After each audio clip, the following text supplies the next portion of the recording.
각지 두 군데를 보도록 하겠습니다. 마가복음 1장 1절부터 4절, 16절부터 18절까지의 말씀입니다.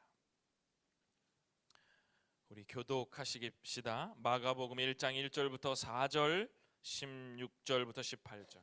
하나님의 아들 예수 그리스도의 복음의 시작이라.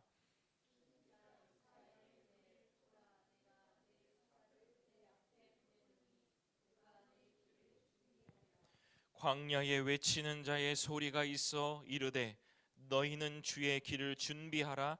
그의 오실 길을 곧게 하라. 기록된 것과 같이.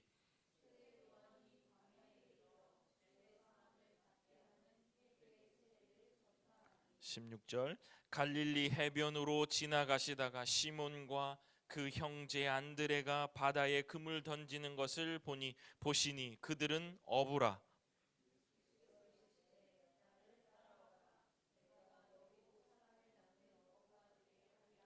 함께 읽겠습니다. 곧 그물을 버려두고 따르니라. 아멘. 기도하겠습니다. 고마우신 아버지 하나님, 성령 하나님의 귀한 조명하심의 은혜를 통하여 오늘도 하나님의 말씀을 듣겠습니다. 마음으로 받겠습니다.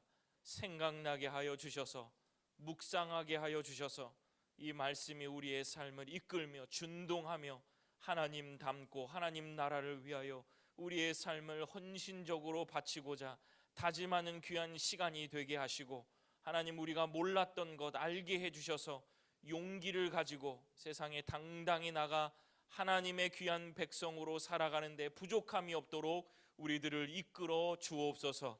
감사드립니다. 예수님 이름으로 기도드립니다. 아멘. 네, 오늘 본문 마가복음 1장 1절부터 4절 그리고 16절부터 18절 이 본문을 가지고 마가복음의 첫 번째 시작, 하늘을 찢고 내려오셔서 드러내신 일, 하늘을 찢고 내려오셔서 드러내신 일이라는 제목으로 조금 깁니다만 말씀을 전하도록 하겠습니다.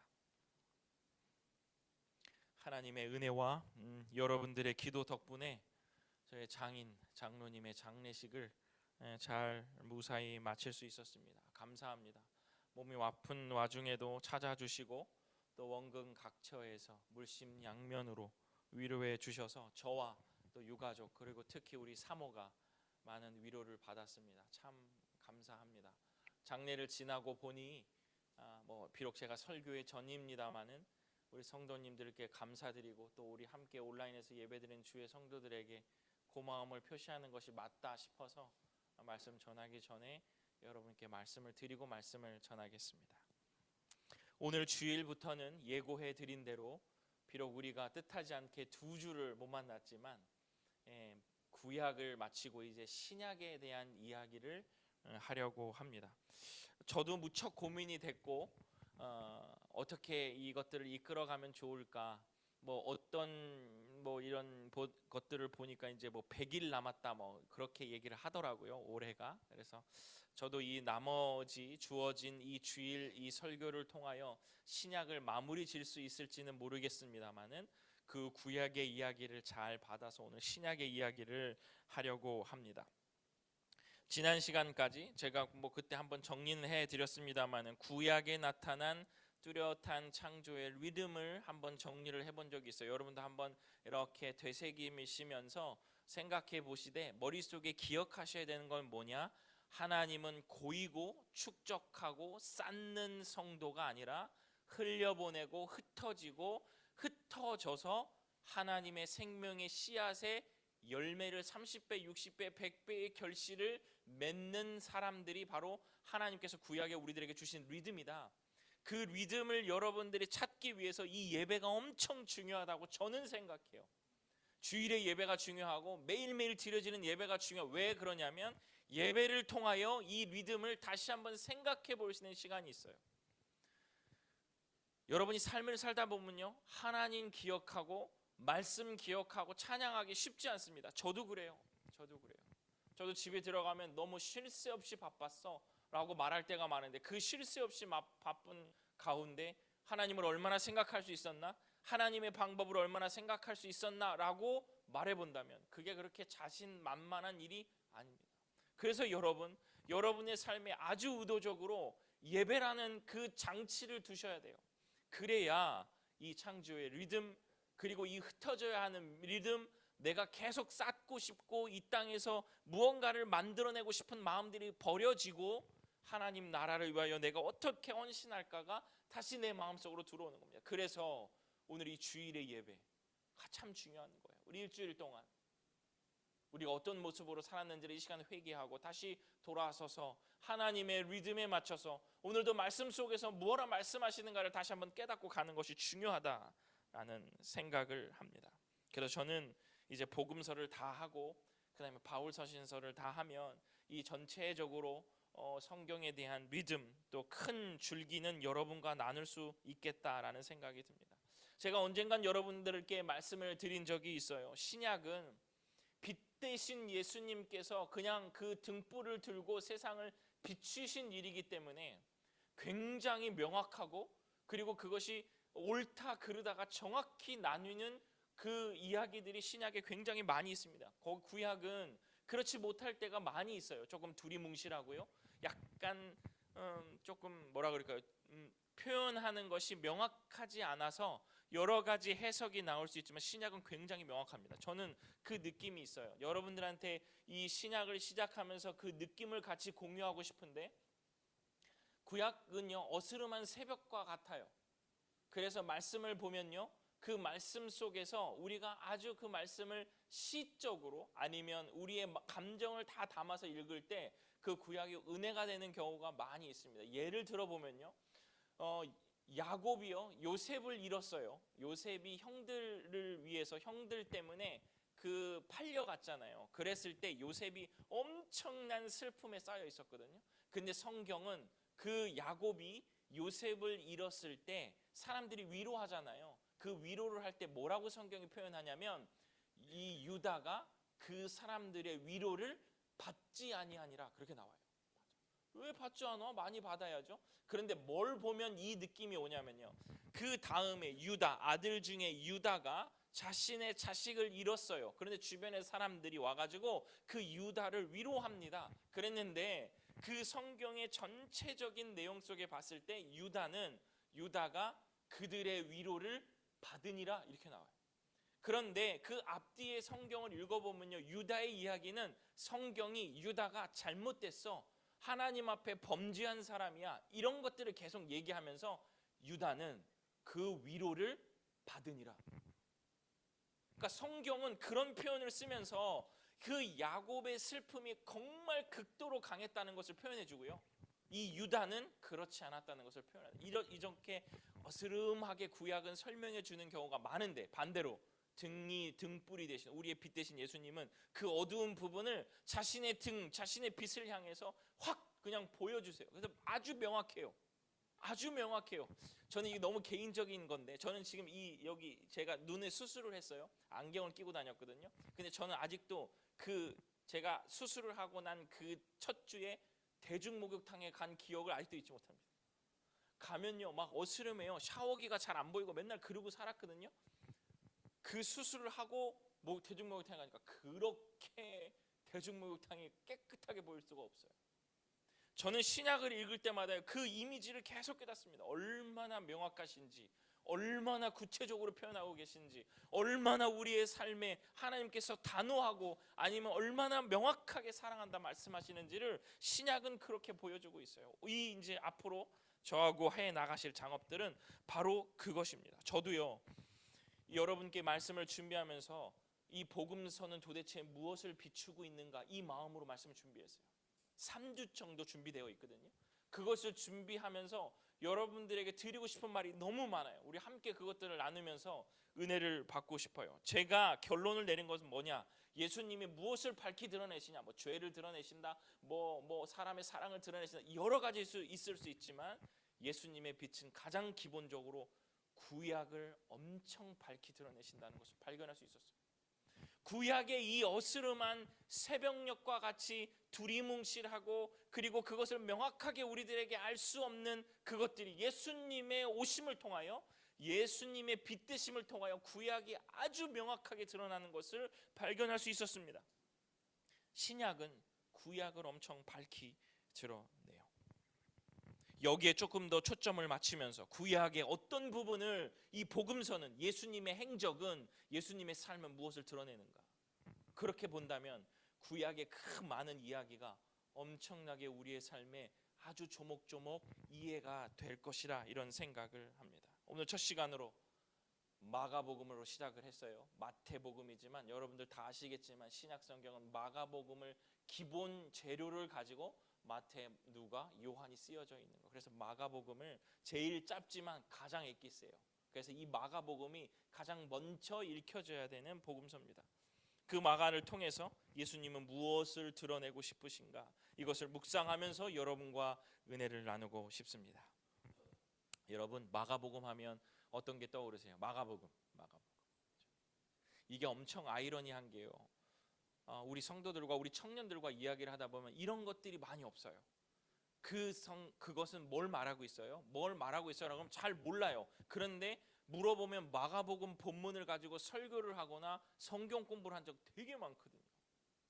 그런데 여러분, 이 마가복음이, 마태복음이, 말라기서가 무엇을 말하고 있느냐를 명확하게 알면요, 성경이 어떻게 흘러가고 있는지를 알게 되고요, 성경이 기본적으로 기준이 되면 오늘 나에게 벌어지는 일들이 성경적으로 해석이 돼요. 그 성경적으로 해석이 되면 기도가 그렇게 나온다는 거예요. 그래서 이것부터 정립이 안 되면 우리가 신앙생활을 했을 때도 그냥 약간 주술적인, 약간 이런 기복적인 이런 신앙으로 변질될 때가 많다는 거예요. 그래서 여러분, 저하고 말씀을 나누면서 한 가지라도, 목사님이 말라기는 이렇게 얘기하셨어, 하박국은 이런 얘기였어, 이런 것들을 하나씩 정리해 놓으시면 이게 어느 순간에 뭘 성경을 탁 읽을 때 탁 걸려요. 이게 그 말인가? 이게 그 말인가? 그러면 또 찾아보게 되고 삶에 적용하게 되고 그러면 살게 되는 거예요. 여러분 기억하십시오. 마가복음은요, 심판과 회복에 관한 이야기입니다. 기억하세요. 마가복음이 무슨 내용이에요? 심판과 회복에 대한 이야기가 이 마가복음 도처에 깔려 있습니다.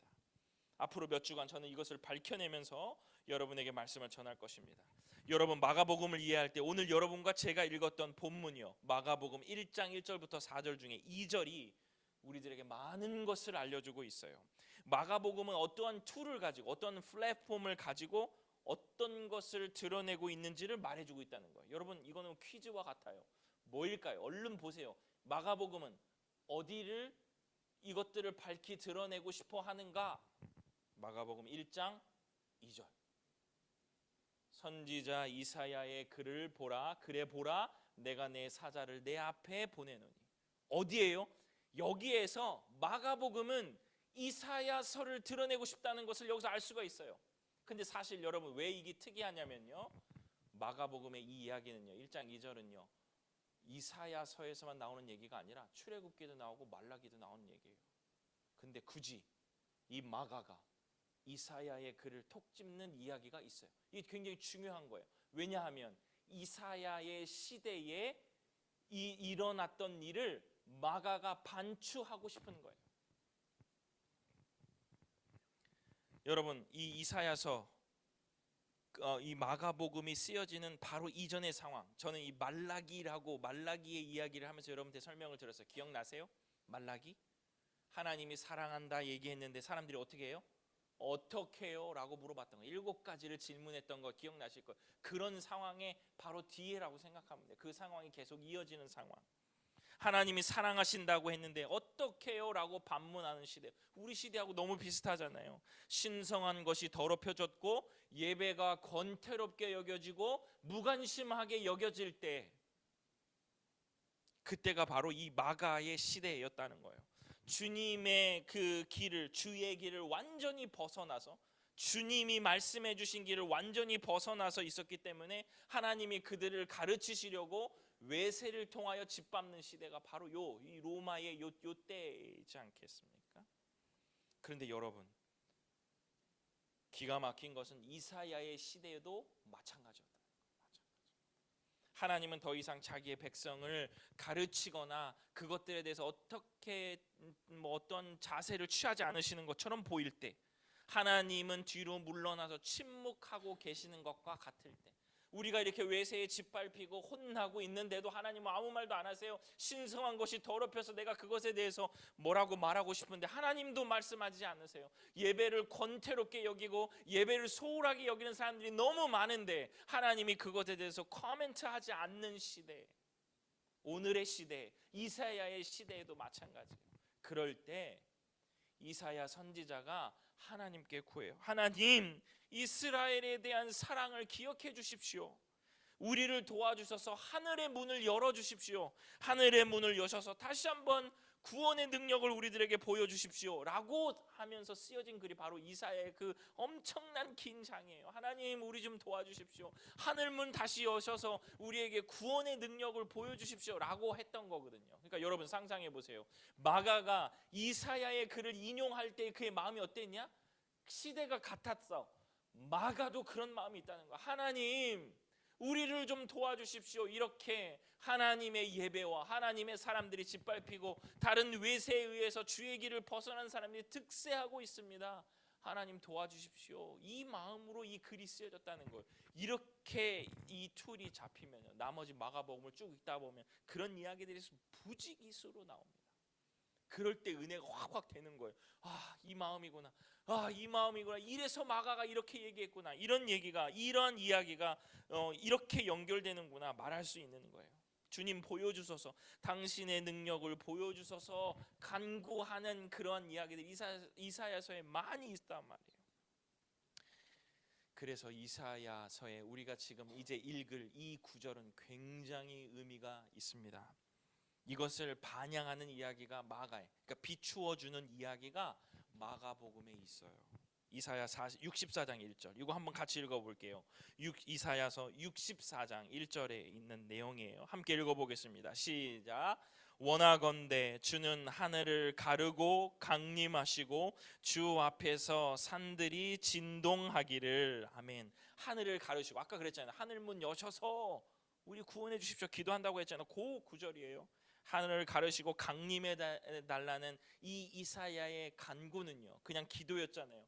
근데 이게 신약에 와서 그것이 실제로 보인다는 거예요. 이게 예수님께서 이루어 주시는 실체가 보여지는 이 복음서의 능력이라는 거예요. 여러분 이거 아시겠어요? 상상해 보세요. 하늘이 가리고, 오늘 제목처럼 하늘이 찢겨져서 드러내는 일들이 있어요. 마가복음 1장 10절이요. 보세요. 함께 읽어보겠습니다. 시작. 곧 물에서 올라오실새 하늘이 갈라짐과 성령이 비둘기같이 자기에게 내려오심을 보시더니. 아멘. 예수님의 현현은요, 이사야 선지자가 하늘을 가르고 내려와 주소서, 이러한 기도가, 간구가 예수님 시대는 그냥 보이는 거예요. 하늘을 가르고 성령이 내려오심, 하늘을 가르고 예수 그리스도가 이 땅에 오셔서 실체적인 모습들이 보인다는 거, 아주 명확하다는 거죠. 기도에 머물렀던 그 하늘이 갈라지는 것이 이제는 예수님을 통해서 하늘이 갈라지고 하나님의 은혜가 도래한다는 거예요. 결국 이거는 뭐냐? 이사야 선지자가 하늘이 찢겨지고 그 찢겨진 사이에서 원하는 게 뭐예요? 하나님 나라의 통치. 그러니까 마가복음은 예수님을 통해서 이제 이 하늘이 찢어졌으니 그 찢어짐을 통하여 내려오신 누구를 통해서요? 예수님을 통해서 이 땅이 통치될 것이다. 이 얘기를 마가복음 하고 있는 거예요. 이제 그 이야기가 앞으로 쭉쭉 이어질 것입니다.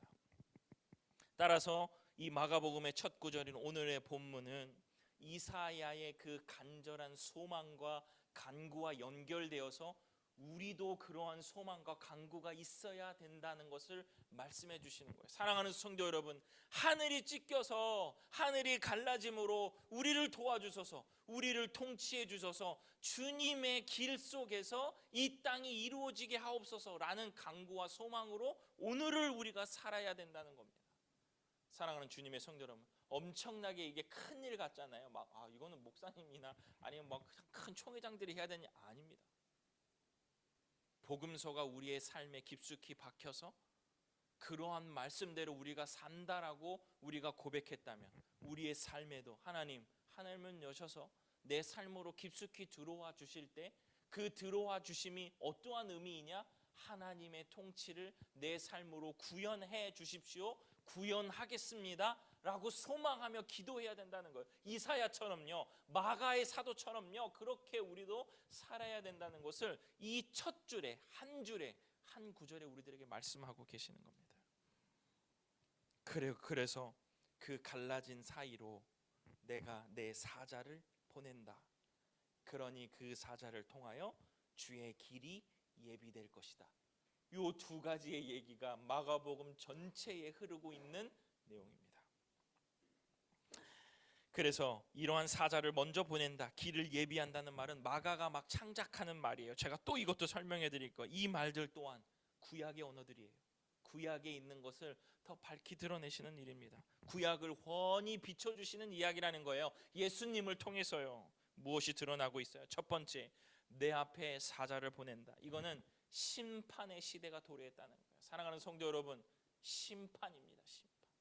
옳고 그름을 가르릴 시대가 이때라는 거예요. 두리뭉실하면 안 돼요. 내가 하나님을 믿는 신앙의 기준으로 두리뭉실하게 살면 안 돼요. 이거는 하나님 것이고 이거는 하나님의 것이 아니다라는 굉장히 명확한 삶의 기준을 가지고 사셔야 된다는 거예요.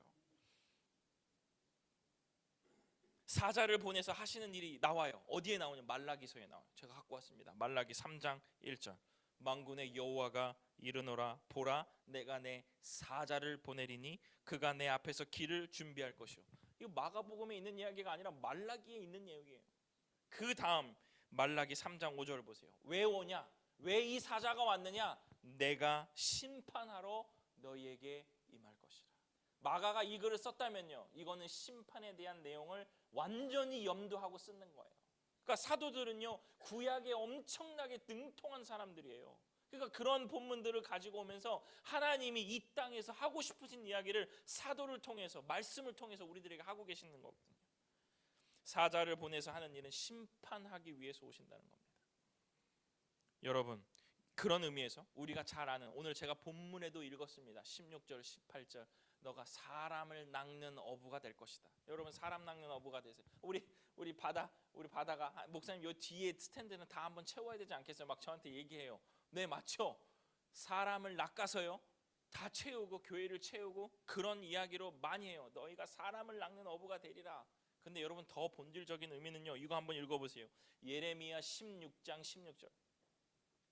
심판에 대한 이야기를 하고 있습니다. 예레미야 16장 16절. 제가 한번 읽어볼게요. 여호와의 말씀이니라.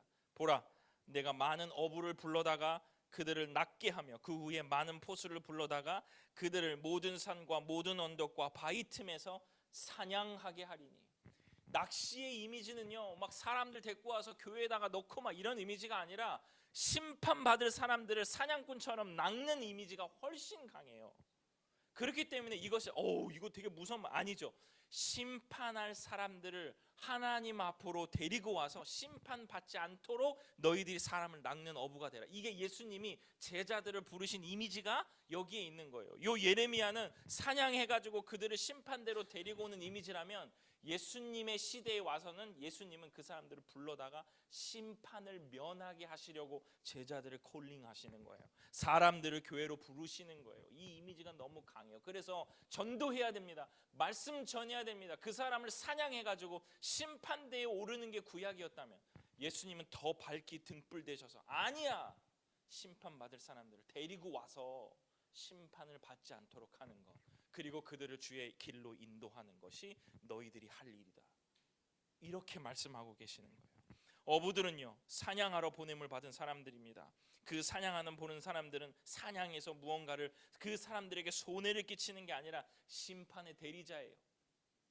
임박한 심판 선포에 참여하라는 부르심을 받은 겁니다. 여러분, 우리가 그 부르심에 받았다는 거예요. 선포하라고. 이 땅이 마지막 시대예요. 어머니, 아버지, 친구요, 나의 상사요, 마지막 시대로 가고 있습니다. 오셔서 이 말씀을 듣고 그 심판을 면하십시오. 그것이 바로 오늘 이 마가복음이 우리들에게 아주 절절하게 하시는 거예요. 오늘 말씀을 듣는 우리도 심판 선포의 대리자로서 임박한 심판의 경고를 해주셔야 되는 거예요. 말로도 있고요, 내 삶으로도 있고. 와, 저 사람을 보니까 진짜 마지막인 것처럼 열심히 사랑하고 최선을 다하는구나. 이런 것들이 선포예요. 야, 지옥 갈 거야 뭐 이런 게 아니라 우리의 삶 속에 정말로 종말을 사는 사람처럼 절박하게 최선을 다하여 살 때, 와, 따라가 봐야 되겠다. 내가 저 사람 따라가서 예배 한번 드려봐야 되겠다. 우와, 말씀 한번 봐야 되겠다. 저 사람이 저렇게 산다고? 이게 심판을 선포하는 거예요. 그러니까 마가복음의 추수의 이야기, 그죠? 추수, 뭐 낫이 그 곡식에 닿아 있다, 뭐 이런 말씀들 나오잖아요. 두 눈을 빼고 한 눈으로 천국 가는 게 더 낫다. 무화과 나무 열매 맺지 못하면 저주다. 성전의 청결 이야기들 다 그런 게 이 심판에 대한 내용이에요. 제가 다음 주에는 성전 청결에 대한 이야기를 설명을 드릴 건데 다 심판이 도래했어. 너무 가까이 왔어. 이 날선 경고에 신앙을 겸부하고 바로 서시는 주님의 성도들이 되시기를 간절히 축원합니다. 둘째는요, 아까는 심판이었고 지금은요, 주의 길을 예비하라. 예비하라. 여러분, 이게 되게 모호하잖아요. 주의 길을 예비하라. 어떻게 예비하실 거예요? 콘크리트 까실 거예요? 시멘트 깔 거예요? 무슨 얘기예요? 이런 것들을 곰곰이 생각해 보여요. 안 되면 저한테 전화하세요. 목사님, 주의 길을 예비하라는데 제가 어떻게 예비하는지를 모르겠어요. 시험 준비는 하는데 주의 길을 예비하는지 모르겠어요. 이거는 엄청나게 상징적이거든요. 회복을 말하는 거예요. 주의 길을요. 왜 그러냐면요, 많이 알아야 알 수 있어요. 이사야서 40장 3절이요. 주의 길을 예비하라는 말이 무슨 말인지요. 외치는 자의 소리여, 너희는 광야에서 여호와의 길을 예비하라. 사막에서 우리 하나님의 대로를 평탄하게 하라. 무엇이 여러분 눈에 들어와야 되냐면요, 광야가 눈에 들어와야 돼요. 사막이라는 말이 눈에 들어와야 돼요. 이거 이사야에서 하는 말이에요. 오늘 우리가 이 세례 요한 읽으면서 마가복음, 마태복음에 다 나오거든요. 이사야의 이야기예요. 광야에서 여호와의 길을 예비하라. 사막에서 우리 하나님의 대로를 평탄케 하라. 광야, 사막, 어디가 생각나십니까? 어디가 생각나세요? 광야, 사막 어디 생각나세요? 어디서 생각나세요? 출애굽기요. 출애굽기가 있어요. 그 말이. 이게 성경에 그러니까 허투루 쓰여져 있는 게 없어요. 와, 그게 성경 읽어봤자 그 바보들 하는 소리예요. 정말 정교한 기계와 같이 써 있다고 봐야 돼요. 아주 무방합니다. 볼 수 있으면 다 보여요. 출애굽기 23장 20절. 내가 사자를 내 앞서 보내어. 그죠? 우리가 몰랐던 구절들이 구약에 엄청 많죠. 막 깔려 있어요. 내가 사자를 내 앞서 보내어 길에서 너를 보호하며, 이게 중요합니다. 너를 내가 예비한 곳에 이르게 하리니. 아멘.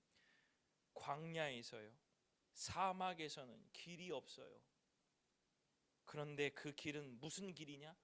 예비한 곳으로 가게 하신 길이라는 거예요. 여러분, 이게 깊은 아멘입니다. 광야와 사막은 길이 없어요.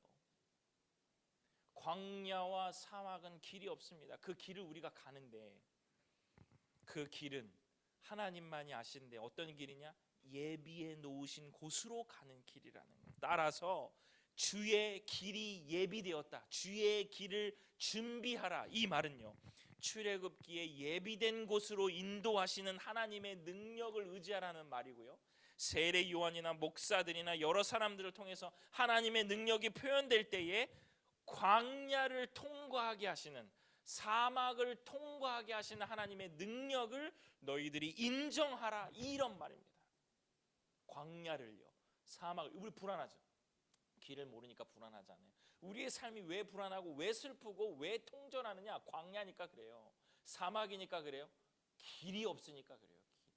그래서 시편 23편에도 보면 푸른 초장에 누이시며 의의 길로 인도하시는, 길이 있어요. 누구에게만요? 예수 그리스도에게만 길이 있다는 거예요. 사람들은 푸른 초장에 보면 쉬고 싶죠. 그런데 목자는 길이 있어요. 그 길을 데리고 가시는 그 채비를. 사람은 초장을 달라 그래요. 여러분, 기도 바꾸십시오. 주님, 주의 길을 나에게 예비해 주십시오. 푸른 초장은 쉬는 거예요. 먹는 거예요. 그렇게만 살고 싶어요? 아니요. 예비해 놓으신 곳으로 따라가는 양이 돼야죠. 푸른 초장에서 언제까지 뒤룩뒤룩 거기서 쉬고 있을 겁니까?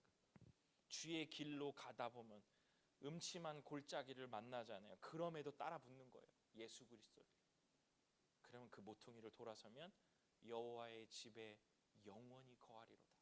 이 고백이 나온다는 거예요. 그 길을 예비하라는 말은 그것을 위해 노력하고 애쓰라는 말이 아닙니다. 아니에요. 능력이 하나님이 이스라엘을 구원하기 위하여, 나를 구원해 주기 위하여, 우리를 구원해 주기 위하여 지금도 행진하고 계신다. 지금 저는 이 말을 쓰면서 이 멋진 말이다.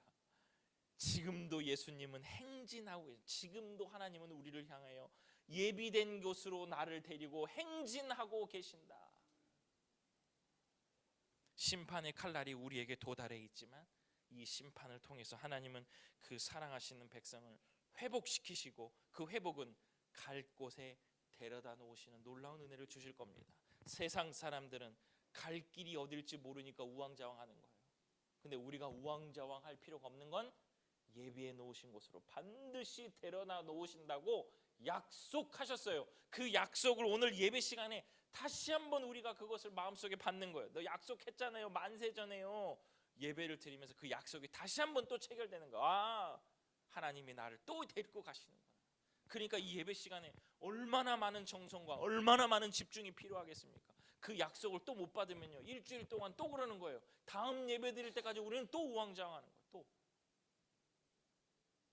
준비하고 또 준비해서 오늘 그 약속을 내가 오늘 받을 수 있는가, 받을 수 없는가가 나의 오늘과 내일과 1년과 나의 삶 전체에 영향을 미친다면 오늘의 이 예배는 정말 살아있어야 되죠.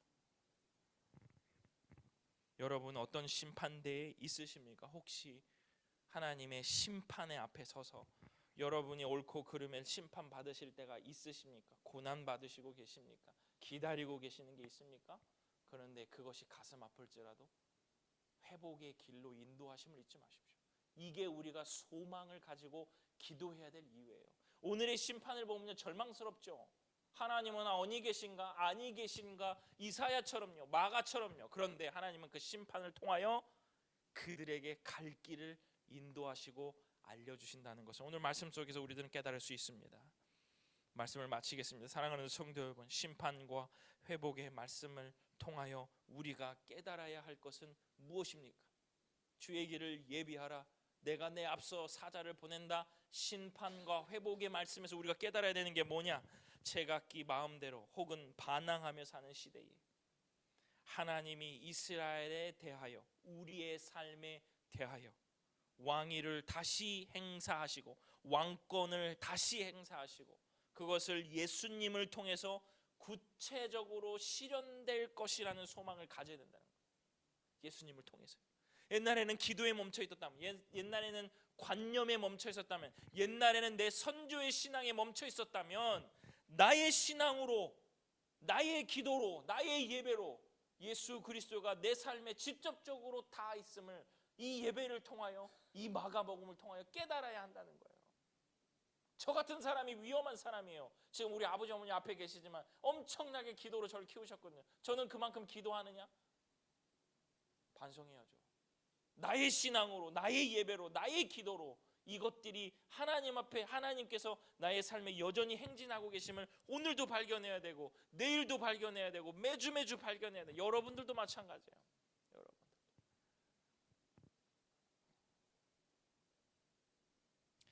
우리가 회복되고 정의가 실현되는 나라, 우리의 삶, 그리고 예수 그리스도를 통해서 그 모든 것이 아주 구체적으로 실현될, 그래서 우리가 신약을 살잖아요. 아주 구체적으로 실현될 것입니다. 그 소망을 우리는 가져야 된다는 거예요. 성경 안에서 머무는 약속이 아니라 성경의 글자 안에 66권 안에 사랑한데 이 말이 아니라 내 삶 오늘 속에서 이 12시 12초에서 예수 그리스도가 나의 삶에 직접적으로 연관이 있음을 알아야 된다는 거예요. 사랑. 오늘 내일 어쩌면 이 연휴에 벌어질 일이라는 것을 믿음으로 고백해야 된다는 거죠. 어쩌면 심판과 회복 이 두 흐름이 아주 명확하게 신약에는 교차하며 큰 리듬을 만들어내고 있지 않나라는 상상과 기대를 하며 저는 다음 주 주일 설교를 준비하고 그 다음 주 주일 설교를 준비할 것입니다. 저도 이 리듬을 타면서 와, 심판, 회복, 내가 얼마나 이 심판한 데에 서서 아니면 그 회복을 얼마나 소망하며 사는가의 이 큰 리듬 앞에서 얼마나 나는 온전한 성도로 살아갈 수 있을까 그것을 고민하며 오늘 말씀을 준비했습니다. 사랑하는 주님의 성도 여러분, 심판의 날이 회복의 날이 됨을 잊지 마시길 바랍니다. 지금의 이때 이 교회, 왜 그때 이름을 그렇게 졌는지는 모르겠으나 이때가 왜 그렇게 중요한지 말씀을 보면서 정말 중요하구나, 이거 맹하게 보고 엄하게 보고 있으면 내가 엄한 짓 하겠구나, 이 생각 많이 해요. 이때 이 교회, 이때에는 우리 교회처럼 온전하게 심판과 회복을 소망하며 기도하며 사는 성도들이 이곳에서 많이 일어나기를 소원합니다.